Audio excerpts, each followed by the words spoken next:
I'm rising on a question of privilege, which is the higher and preferred way of speaking before this body. Mr. President, I am armed by the explanation of the minority leader that we're not questioning the prerogative of the presiding officer, but we can question the Senate President on issues that are quite legitimate, such as the matters I would like to raise today. Unsettling because, Mr. President, on September 9, in your interview with ANC Head Start with Ms. Karen Davila about the Blue Ribbon Chairman being a lawyer, your answer is, there is no such thing as a rule na dapat abogado yun. Abogado ka nga, di ka naman magaling mag-imbestiga, di ba? So useless. Mr. President, I'd like to put on record, there was no inclination from this representation na meron man lang kaming sinabi na ang chairman ay dapat, chairman ng Blue Ribbon Committee ay dapat abogado. Wala po kaming kahit na shadow ng inclination, any reference to that matter, wala po kaming sinasabi. Ngayon po, yung sinasabing abogado ka nga, di ka naman magaling mag-imbestiga, hindi ko po alam kung sino po yung tinutukoy ninyo, sapagkat narinig din po kayo sa inyong mga interviews. Sinabi niyo po, Mr. President, na maraming dissatisfied sa direction na tinahak po ng aking investigasyon nung ako pa po ay chairman ng Blue Ribbon Committee. Hindi ko po alam kung sino po yung dissatisfied sa mga members natin. Wala naman pong perpekto, Mr. President, pero sa akin pong pananaw ay ginawa ko po yung aking makakaya. Kung meron man po akong pagkukulang, ay humihingi po ako ng tawad sa aking mga kasamahan sa Blue Ribbon Committee. Ngunit hindi ko po sinadya na ilihis sa direksyon ng tamang pag-iimbestiga ang ating Blue Ribbon Committee.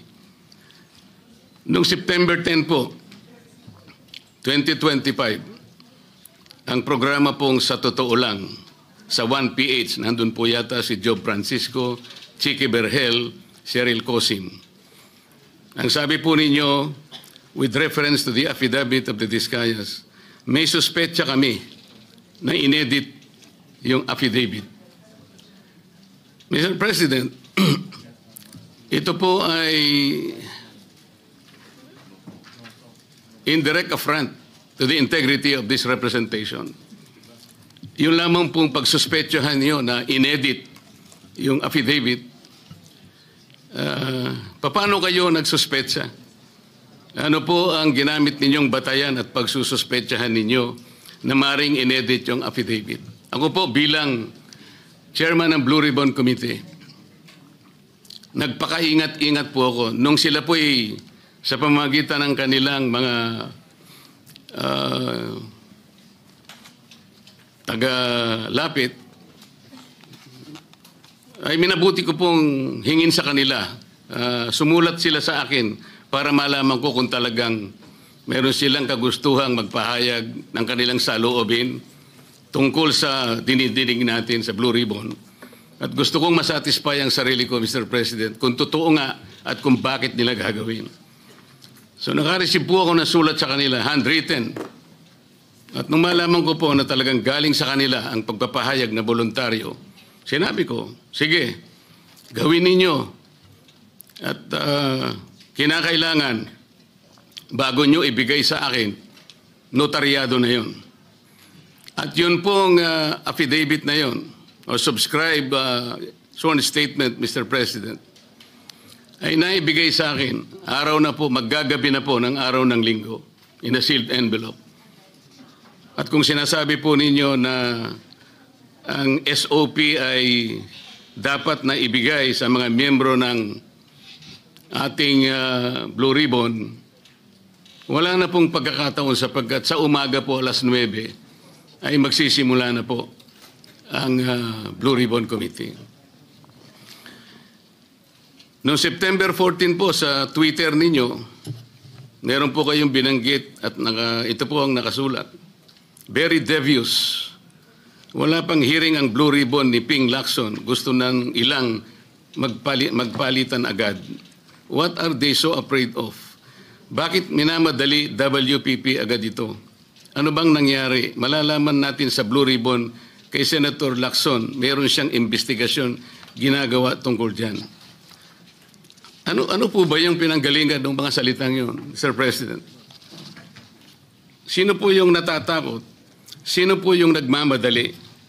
Kung ang inyo pong tinutukoy ay yung aking sulat para irekomenda na mag-apply sa Witness Protection Program ang mag-asawang Diskaya, yun po inaayon sa batas, Mr. President. Ito po ay naayon sa Section 4, Republic Act 6981. Ito po yung Witness Protection Act. Ang sinasabi po doon, in case of legislative investigations in aid of legislation, a witness with his express consent may be admitted into the program upon the recommendation of the Legislative Committee where his testimony is needed when in its judgment there is pressing necessity therefore, provided that such recommendation is approved by the President of the Senate. Ang committee po ay nagpasya, Mr. President, kasi hiniling po nung Diskaya sa kanilang sworn statement na meron tangka sa kanilang buhay, sa kanilang seguridad, ang kanilang pamilya at kanilang mga anak. Kung kami po ay nagmamadali, yun po kasi ang sinasabi ng batas. Para makapag-apply po siya na sa Witness Protection Program, ang chairman po ng committee sa pagsang-ayon ng kanyang mga miyembro, kailangan po kami gumawa ng sulat sa Secretary of Justice. Ayun nga po, ipinrepair namin kaagad. Hindi nga lamang po napirmahan ng pumalit na Senate President sapagkat nagpaliwanag siya, nalaman pala niya na meron palang presscon ang ating Department of Justice Secretary na doon sinabi niya, hindi raw siya magbibigay ng witness protection sapagkat kinakailangan munang ibalik ng mga Diskaya anumang pera ang kanilang nakuha sapagkat hindi kanila yon. Sa makatid, ang policy daw ng Department of Justice ay ibalik muna yung pera bago aksyonan ang kanyang aplikasyon sa Witness Protection Program. Mr. President, ako po'y nalulungkot maski sa aking press con kanina ay sinabi ko kung bakit ganun ang sinabi ng Secretary of Justice. Wala po sa tuntunin yun eh. Kung babasahin lamang po niya ang Section 3 at Section 10 ng Republic Act 6981, wala pong binabanggit doon na restitution, yung pagsusuli. Nag-uumpisa lang po sa pagsusuri, sa pag-iimbestiga ang komite. Meron na po bang halaga na dapat isuli?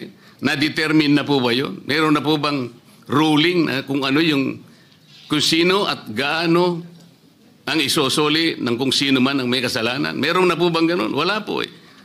Prospective lang pong mag-a-apply eh. Nasa sections 3 and 10 ang mga requisites kung ano-ano po yun.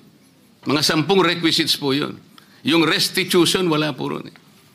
Kaya po ako'y nalulungkot kung bakit po binanggit yun ng Secretary of Justice. Samantalang, nung pong linggo, bago magkaroon ng hearing noong September 8, nagkausap pa kami at binigyan pa niya ako ng kasiguruhan na sige, ibigay mo na sa kanila ang pangangako na mabibigyan natin sila ng immunity sapagkat tayo naman ay magkapartner sa kagustuhan natin, pati yung Witness Protection Program ay ating maipasakagad. So yung pagbibigay po niya sa akin ng garantiya, kasama na po yung kanyang USEC. Yun ang nagbigay sa akin ng lakas na loob. Kaya ako'y sumulat kagad. Hindi ko alam na babaligtarin ako ng Department of Justice. Ngayon po, Mr. President, yun po ang ginamit ninyong dahilan kung bakit hindi nyo pinirmahan. sana man lang po ay napakarami naman ninyong mga abogado sa inyong opisina rin. Binasa nyo sana yung batas. Kung yung restitution po ay isa sa requisite para ang isang tao ay makapag-apply man lang. Yun po kasi yung prinsipyo ng batas eh. Bago siya gumawa ng isang marahas na kapasyahan, alam niyang mag-aalanganin ang buhay niya.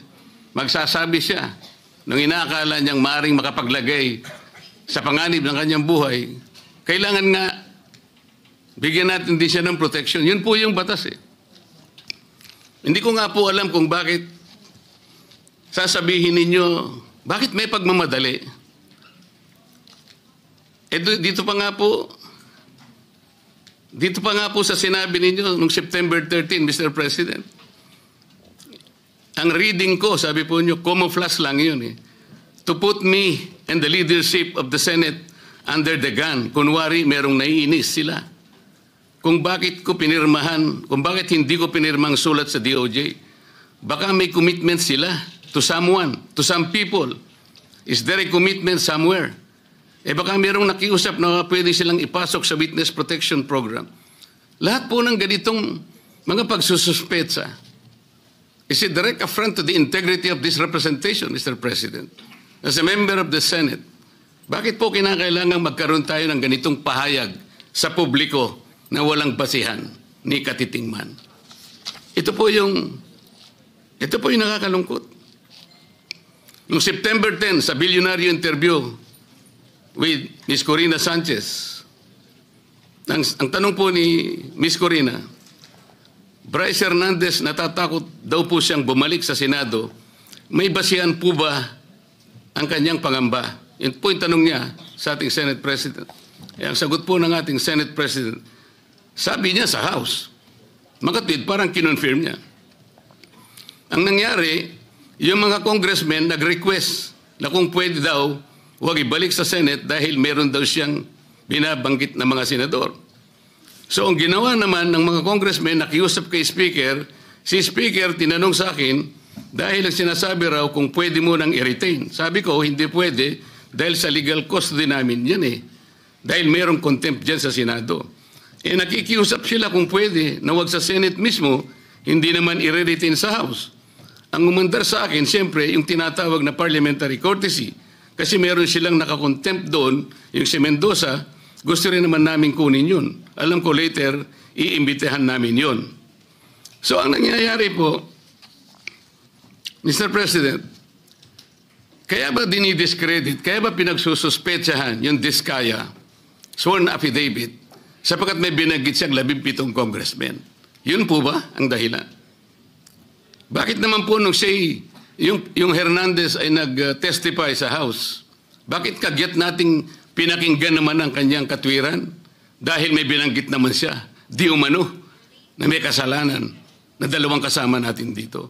At saka siya nagsabi na, huwag niyo na akong ibalik doon sapagkat manganganib ang buhay ko. Ang maliwanag po dito, pagka ang nagsasalita si Bryce Hernandez, parang merong kagad pagpapatibay.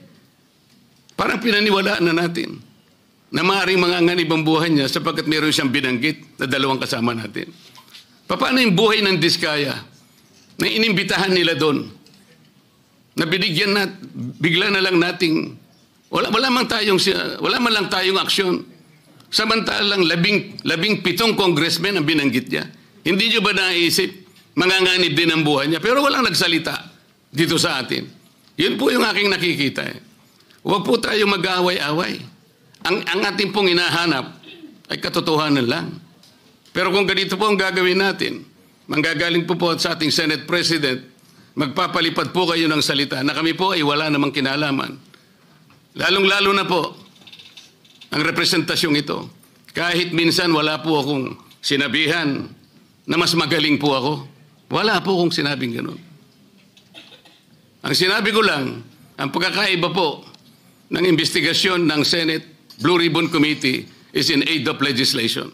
Kung ang direksyon ko pong yun ay mali para sa inyo, nasa sa inyo na po yun. Pero yun po ang nalalaman ko. Sa 3 pagdinig lamang po, nasabi ko na po kanina sa press con, sa 3 pagdinig pa lamang po namin, nakita ko na po ang pangangailangan ng halos 14 na legislative measures na dapat natin kagad na ipasa para sa ganun, maayos natin, ma-address natin kagad ang malalang problema ng corruption sa ating bansa. Maraming salamat po sa pagkakataon, Mr. President. Thank you, Senator Marcoleta. Majority Leader? Yes, Senator Kiko Pangilinan would like to be recognized, Mr. President. An objection? Hearing none, Senator Kiko Pangilinan is recognized. Thank you, Mr. President. This is not an interpellation, just a manifestation. Mr. President, bago pa man naglabas ng affidavit ang mag-asawang Diskaya, nag-comment na po ako dahil narinig ko doon mismo sa hearing nung tinanong siya nung ilang mga senador. Binanggit niya ang mga pangalan at sinabi niyang mula 2022. Hindi bago ng 2022. Wala pa ho silang affidavit noon, tinanong sa kanila sa hearing. Kaya nung pa man, nag-comment na ako. At ako mismo sa comment ko, sabi ko, mukhang Photoshop tsaka edited. Hindi yung testimonya, hindi yung affidavit kasi wala pang affidavit nun eh. Testimonya pa lang nung una o pangalawang hearing. Kaya, in fairness to the Senate President, kung sinabi niyang edited, I was not referring to, this representation was not referring to the affidavit or in any way referring to the chairperson of the Blue Ribbon Committee. I was referring directly to the testimony given during the hearing, public hearing, of the Diskayas, that they said they started flood control projects in 2016 and then went on to continue until 2025. And they too said na itong mga binanggit nilang pangalan ay sa 2022 lang. So kahit na wala pa ho yung affidavit, doon pa lamang sa kanilang mga testimonya during the public hearing, nakita ko na mukhang hindi kapani-paniwala. At least this is my view as a lawyer na mukhang kung gagawin silang state witness, kinakailangan buo, hindi edited. And when I refer to edited, sila bilang mga testigo, ine-edit nila. Hindi yung chairman ng komite, hindi yung sa abita. I was not referring to the affidavit. I was referring to their testimony when the affidavit had not yet been actually submitted. Just for the record, Mr. President. Thank you, Senator Pangilinan. In addition, Mr. President, in addition, point number 2, sorry. I was a member and continue to be a member of the committee, the Blue Ribbon Committee. Unfortunately, as was pointed out by the former chairperson, it is the committee that decides as to whether or not we will agree to have a witness taken as in custody to become a witness under the Witness Protection Program. Unfortunately, as a member of the committee, I was not able to read the letter of the chairman then addressed to the Department of Justice. So in that case, Mr. President, sabi siguro kanina, if I heard correctly, nagmamadali dahil nga yung seguridad ng ating mga magiging witness dapat ay paramount. Pero sa akin, mas paramount siguro na may process na ang mga committee members makita man lang yung sulat bago ito'y ma-repair sa Department of Justice. Wala akong nakita, wala po akong nabasa, nakita ko na lang sa dyaryo, Mr. President. Mr. President, kailangan lang masagot yung manifestation ni Senator Kiko. For a while, Senator Marcoleta, Mr. President. You have not been recognized yet. Okay. Majority Leader.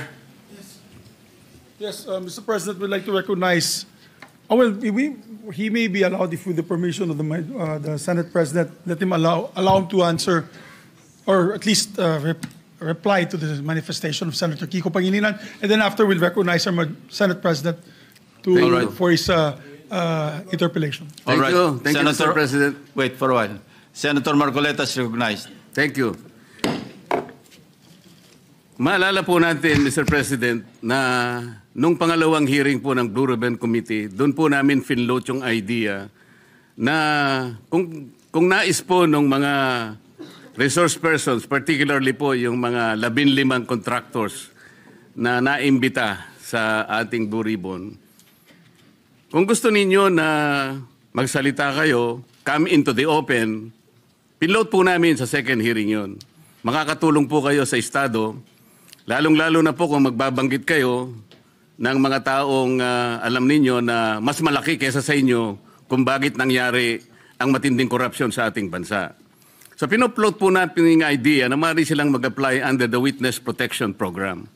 Kaya po yung una nilang pananalita, nung sila ay wala pa po at hindi pa nakumbinsi siguro na lalabas, iba po yung kanilang testimony sigurado.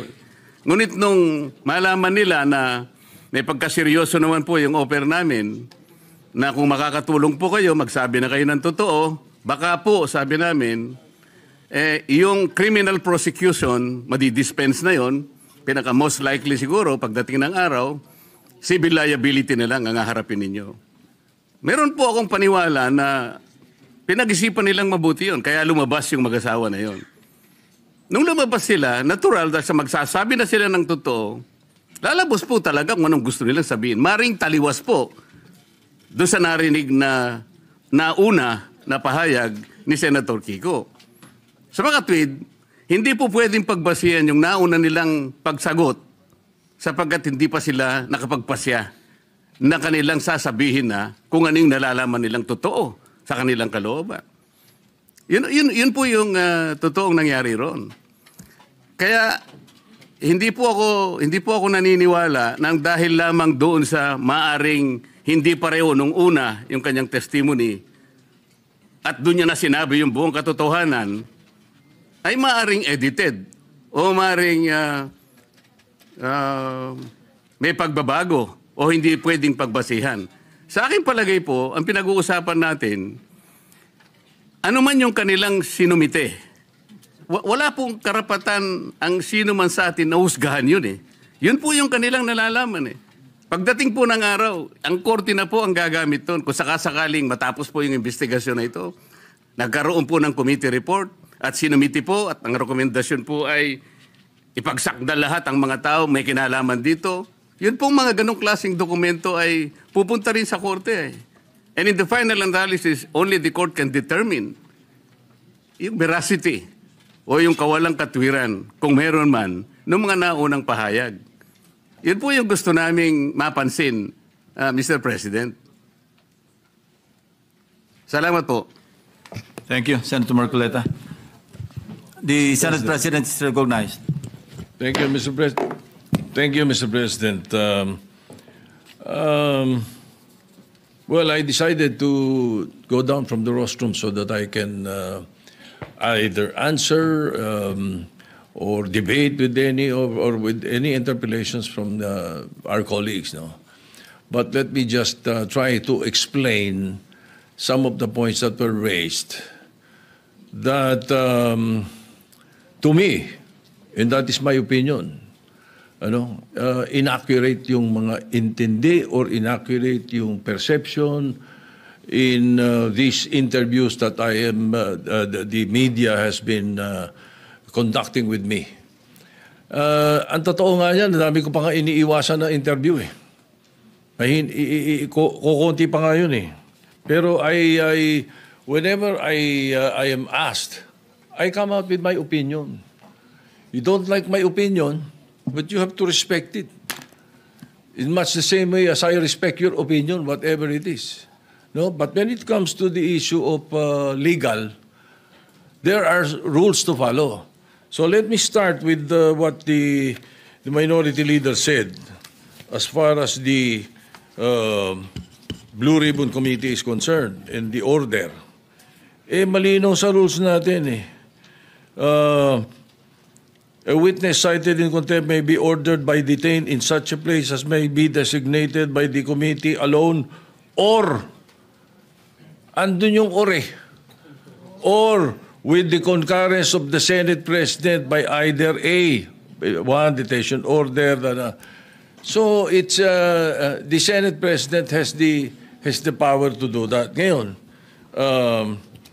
nung binibigay sa akin yung binigay sa akin yung sulat para i-recommend yung witness protection program ng mga Diskayas, ang feeling ko incomplete eh. Ang usapan at narinig ko ito kay Secretary of Justice, kailangan tell all, hindi tell half. Di ba? Ang mga binabanggit, 2022 to 2025 eh. Sila number one contractor, 2016 to 2022 eh. Ba't wala doon ang kwento? Di ba? So, you cannot blame me if I do not want to immediately do that. No? And then I know for a fact, as I said in the media, I know that there is a possibility that we will change the leadership the following day. All right. Now let me continue with some of the opinions that were aired. Well, of course, yung nabanggit kanina ni Senator De La Rosa, pasensya na, baka nabigla ako at nagamit ko yung salitang gimmick, ano? Pero it could had been a wrong word that I should not have used, no? Pwede kasing opinion yun, sapagkat yung public ang madalas kong marinig na sinagsasabi nun eh. Ano? Now,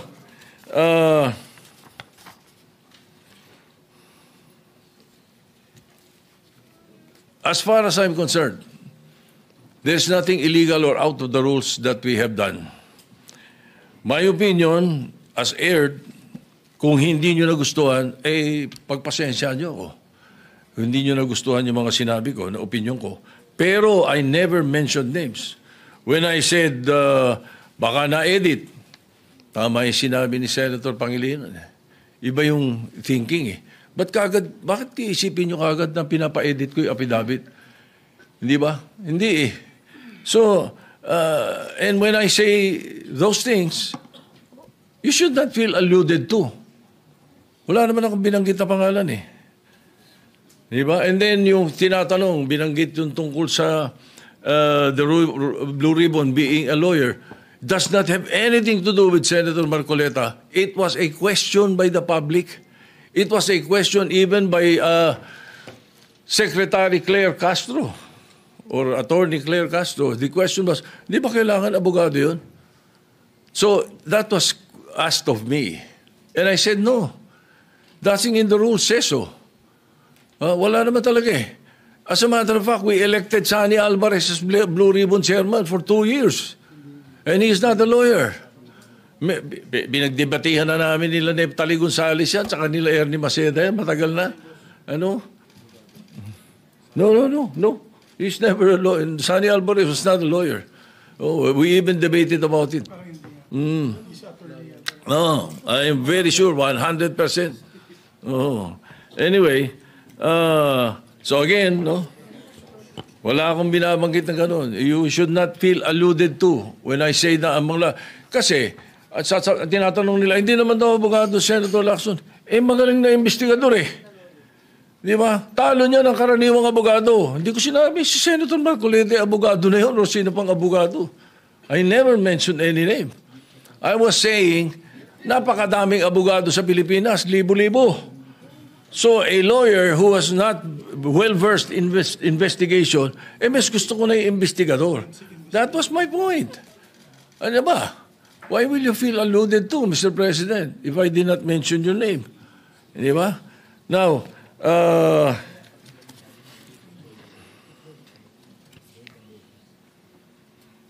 again, as far as the rules are concerned, the Senate President has the power to order his transfer, especially in this case, now I asked the chairman of the Blue Ribbon Committee after they sent a letter, and it was done in court.